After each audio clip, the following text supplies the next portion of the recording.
saya Restika Nugraheni, NIM 33124180037. Nah, kelompok kami akan menjelaskan tentang model-model implementasi kebijakan publik. Sebelum masuk dalam materi model-model implementasi kebijakan publik, terlebih dahulu saya akan menjelaskan tentang pengertian implementasi kebijakan publik. Implementasi ini berasal dari kata implementation atau dalam bahasa Latin disebut dengan implementum, di mana kemudian terdiri dari dua kata, yaitu impere yang berarti mengisi penuh atau melengkapi, dan plere yang berarti mengisi. Nah, jika dikaitkan, implementasi kebijakan publik ini mengandung arti suatu aktivitas atau suatu kegiatan pelaksanaan kebijakan yang sudah disetujui untuk mencapai suatu tujuan tertentu. Berdasarkan bagian berikut, dapat kita pahami bahwa implementasi kebijakan publik itu berada di antara proses perumusan kebijakan dan evaluasi kebijakan. Nah, berikut terdapat 5 model implementasi kebijakan publik. Yang pertama, model GE atau George Edward. Yang kedua, model MH atau Matter and Horn. Yang ketiga, model MS atau Masmanian dan Sabatier. Yang keempat, model GR yang berarti Grindel. Dan yang kelima, model Smith. Kelima kebijakan tersebut kemudian dibedakan menjadi dua kategori, yaitu yang termasuk dalam kategori top down dan yang termasuk dalam kategori bottom up. Nah, top down itu sendiri memiliki arti menurunkan atau menafsirkan alternatif yang masih bersifat abstrak atau makro menjadi alternatif yang bersifat konkret atau mikro. Nah, yang tergolong dalam kategori ini adalah model GE atau George Edward, model MH atau Matter and Horn, model MS atau Masmanian dan Sabatier, dan model GR atau Grindel. Yang kedua ialah yang termasuk dalam kategori bottom up. Bottom up sendiri berarti proses yang diawali dengan pemetaan kebutuhan publik atau pengakomodasian tuntutan yang kemudian diikuti dengan pencarian dan pemilihan alternatif cara pemecahannya, yang kemudian itu nanti diusulkan untuk ditetapkan. Nah, model yang termasuk dalam kategori ini adalah model Smith. Penjelasan lebih lanjut tentang kelima model implementasi kebijakan publik kemudian nanti akan dijelaskan oleh teman-teman saya. Terima kasih. Hai, Assalamualaikum warahmatullahi wabarakatuh. Perkenalkan, nama saya Bintang Afrodita Nebula dengan NIM 33124180039. Nah, pada kesempatan ini saya ingin menjelaskan tentang salah satu model implementasi kebijakan menurut George Edward. Menurut George Edward ini ada beberapa hal yang mempengaruhi suatu kebijakan. Yang pertama ada komunikasi, terus sumber daya, disposisi, dan struktur birokrasi. Nah, keempat hal ini dia saling mempengaruhi. Untuk lebih jelasnya, kalau digambarkan di dalam diagram, maka akan seperti ini. Bisa dilihat ya teman-teman, bagaimana keempat hal yang tadi saya sebutkan itu dia bisa saling berpengaruh. Nah, teman-teman, untuk lebih jelasnya saya mau membahas satu persatu terkait empat hal yang mempengaruhi kebijakan tadi. Yang pertama adalah komunikasi.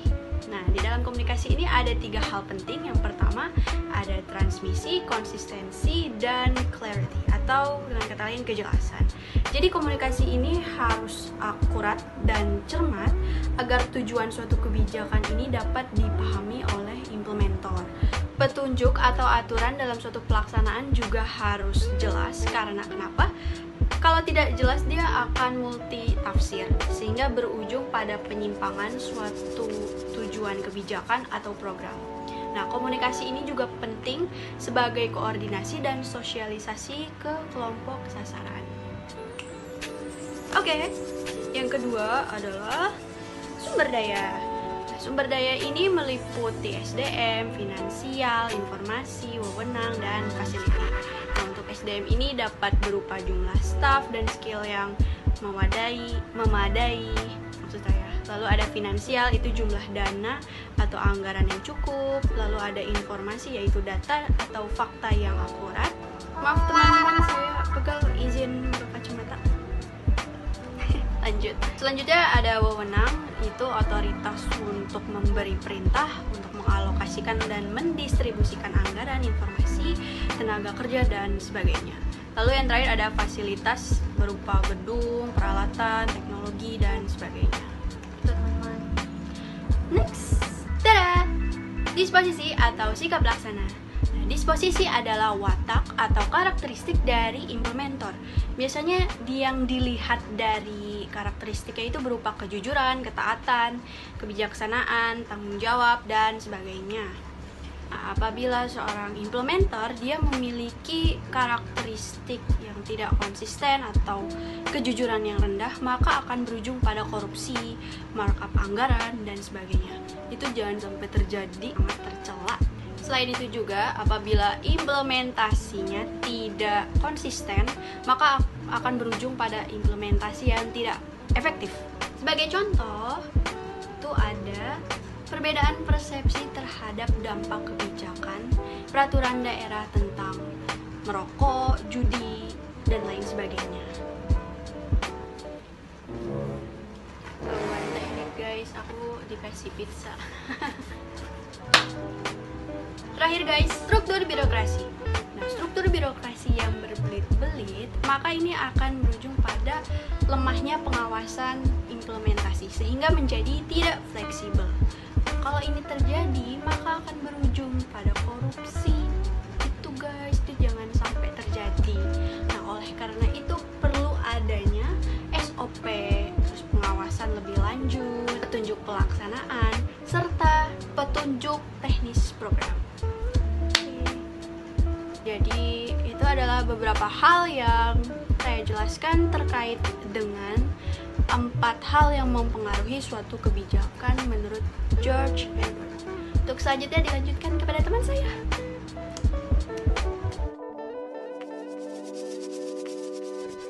Kenalkan, nama saya Dimas Ronggo Kusumo, NIM 3312418047.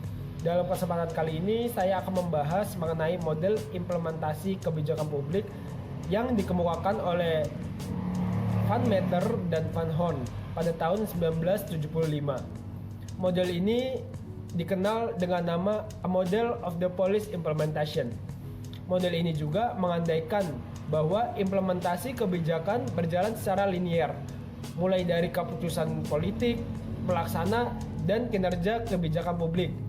Model ini menjelaskan bahwa kinerja kebijakan dipengaruhi oleh beberapa variabel yang saling berkaitan. Variabel tersebut antara lain, yang pertama standar dan tujuan, yang kedua sumber daya, yang ketiga komunikasi, yang keempat karakteristik pelaksana, yang kelima kecenderungan atau disposisi dari pelaksana, dan yang terakhir kondisi ekonomi, sosial, dan politik. Yang pertama adalah standar dan tujuan. Perlunya standar dan tujuan tertentu yang harus dicapai oleh para pelaksana kebijakan, karena kinerja kebijakan pada dasarnya merupakan penilaian atas tingkat ketercapaian standar dan tujuan tersebut. Terus yang kedua ada sumber daya. Keberhasilan implementasi kebijakan sangat tergantung dari kemampuan memanfaatkan sumber daya yang tersedia. Salah satu contoh sumber daya yang tersedia adalah manusia. Manusia merupakan sumber daya yang paling penting dalam menentukan keberhasilan suatu implementasi kebijakan. Lalu contoh lain ada dana atau insentif. Dana atau insentif ini dapat memperlancar pelaksanaan kebijakan dalam pengimplementasiannya. Terus yang ketiga ada komunikasi atau aktivitas antar organisasi terkait. Komunikasi dan koordinasi antar para pelaksana kebijakan mengenai penyelarasan pandangan, standarisasi, dan tujuan dalam proses implementasi kebijakan publik ini. Lalu ada karakteristik pelaksana. Terdapat 2 karakteristik utama dari struktur tersebut. Yang pertama ada SOP atau Standard Operating Procedures. SOP sendiri dikembangkan sebagai respon internal organisasi terhadap pelaksanaan dan upaya untuk menyeragamkan pandangan organisasi-organisasi yang kompleks dan tersebar luas. Lalu yang kedua ada fragmentasi. Fragmentasi ini merupakan sebuah tekanan-tekanan dari luar atau internal, eksternal, seperti legislatif atau kelompok-kelompok kepentingan dan lain sebagainya yang dapat mempengaruhi kebijakan publik maupun implementasi kebijakan publik tersebut. Lalu yang kelima ada kecenderungan disposisi dari pelaksana. Sikap penerimaan atau penolakan dari agen pelaksana kebijakan sangat mempengaruhi keberhasilan atau kegagalan implementasi kebijakan publik. Hal ini sangat mungkin terjadi karena kebijakan yang dilaksanakan bukanlah hasil dari formulasi warga setempat yang mengenal betul permasalahannya apa maupun persoalan yang mereka miliki. Akan tetapi sifatnya top down atau langsung dari birokrasi. Lalu yang terakhir ada kondisi ekonomi, sosial, dan politik. Lingkungan eksternal sebenarnya turut mendorong keberhasilan kebijakan publik tersebut. Lingkungan sosial, ekonomi, dan politik yang tidak kondusif dapat menjadi sumber masalah dari kegagalan kinerja implementasi kebijakan tersebut, dan begitu juga sebaliknya. Terima kasih. Perkenalkan, nama saya Arianto Wibowo, NIM 331241841. Di sini saya akan menjelaskan tentang model implementasi kebijakan publik dari Mesmenian dan Sabatier. Keduanya menjelaskan bahwa implementasi kebijakan adalah sebuah pelaksanaan keputusan kebijakan dasar yang biasanya dalam bentuk undang-undang maupun dapat berbentuk sebuah perintah ataupun keputusan-keputusan eksklusif yang bersifatnya penting atau keputusan dari badan peradilan yang lazimnya keputusan tersebut dikeluarkan untuk memecahkan masalah-masalah yang ingin diatasi. Biasanya diperjelas dengan tujuan yang jelas dan sasaran yang ingin dicapai, yang kemudian dijelaskan bagaimana cara agar pengimplementasian ataupun penerapan di dalam lapangan bisa sesuai dengan apa yang diharapkan. Selanjutnya, Mesmenian dan Sabatier menjelaskan tentang peran dari model kebijakan publik, yaitu model kebijakan publik berperan penting dalam mengidentifikasi variabel-variabel yang mempengaruhi dalam pencapaian tujuan formal yang diinginkan pada keseluruhan proses implementasi atau proses pelaksanaan kebijakan publik. Jadi di sini tujuan-tujuan formal ini adalah tujuan yang diambil oleh yang ingin dicapai oleh pembuat kebijakan atau dari pemerintah sebagai pembuat kebijakan publik. Nah, untuk variabel-variabel dari implementasi ini, dari model implementasi kebijakan publik, menurut Mesmenian dan Sabatier dibagi 3, yaitu mudah tidaknya masalah yang akan digarap. Jadi untuk tingkat kesulitan dari pembuatan kebijakan maupun implementasinya di lapangan sangat mempengaruhi hasil serta kebijakan yang akan dibuat selanjutnya. Yang kemudian adalah kemampuan kebijakan menstruktur proses implementasi secara tepat. Jadi implementasi kebijakan atau penerapan kebijakan harus ditata, distruktur dengan baik agar sesuai dengan tujuan yang ingin dicapai dan masalah-masalah yang ingin dipecahkan dapat dipenuhi. Bukan jika pemerintah gagal menstruktur, maka bukan masalah yang ingin dipecahkan, justru menambah masalah baru. Dan selanjutnya adalah faktor luar dari implementasi kebijakan publik, yaitu faktor luar dari di luar undang-undang. Jadi kebijakan sudah diatur dalam undang-undang, yaitu kebijakan yang bersifat positif, namun ada juga kebijakan yang bersifat negatif. Itu misalnya ada kebijakan seperti kebijakan alam sesuai dengan medannya masing. Assalamualaikum warahmatullahi wabarakatuh. Perkenalkan, nama saya Elisa Fridiana Hasan, NIM 3312418049. Pada kesempatan kali ini, saya akan menjelaskan mengenai model implementasi kebijakan publik menurut Smith. Model implementasi kebijakan publik menurut Smith adalah bottom up. Bottom up ini beranggapan bahwa proses merupakan sebuah bentuk negosiasi dan pembentukan konsensus. Pada model bottom up, juga beranggapan bahwa suatu kebijakan dibuat untuk mencapai suatu tatanan masyarakat yang lebih baik atau guna memperbaiki suatu tatanan masyarakat sebagai kelompok sasaran. Lalu, Smith juga beranggapan bahwa ada 4 variabel yang mempengaruhi suatu implementasi kebijakan publik. Yang pertama adalah idealized policy, yang kedua adalah target group, yang ketiga adalah implementing organization, dan yang terakhir adalah environmental factor. Perlu diingat, keempat variabel tadi merupakan satu kesatuan atau suatu sistem yang saling mempengaruhi. Lalu, pada bottom up ini, implementasi tidak berjalan secara linear atau mekanistis, melainkan implementasi ini membuka peluang terjadinya suatu proses transaksi melalui negosiasi untuk menghasilkan kompromi. Sekian penjelasan dari saya, terima kasih.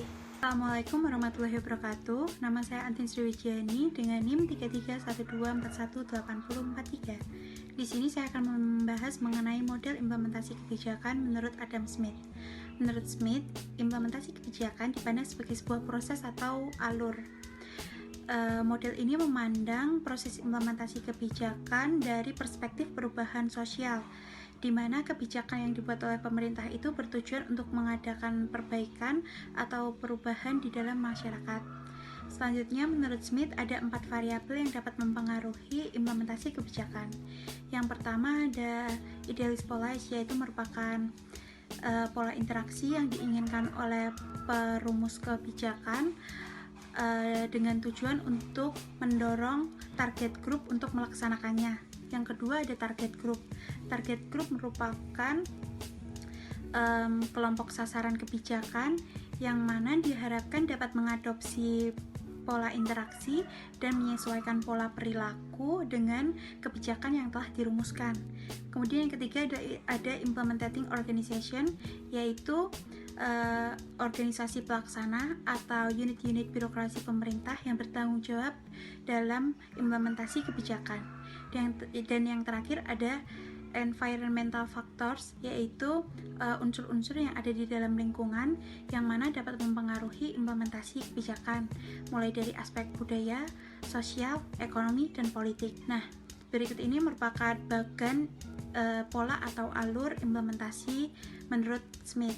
Seperti yang mana kita ketahui bahwa 4 variabel yang telah kita bahas sebelumnya tadi tidak dapat berdiri sendiri, melainkan variabel-variabel tersebut merupakan kesatuan atau suatu sistem yang saling mempengaruhi dan berinteraksi secara timbal balik. Terima kasih.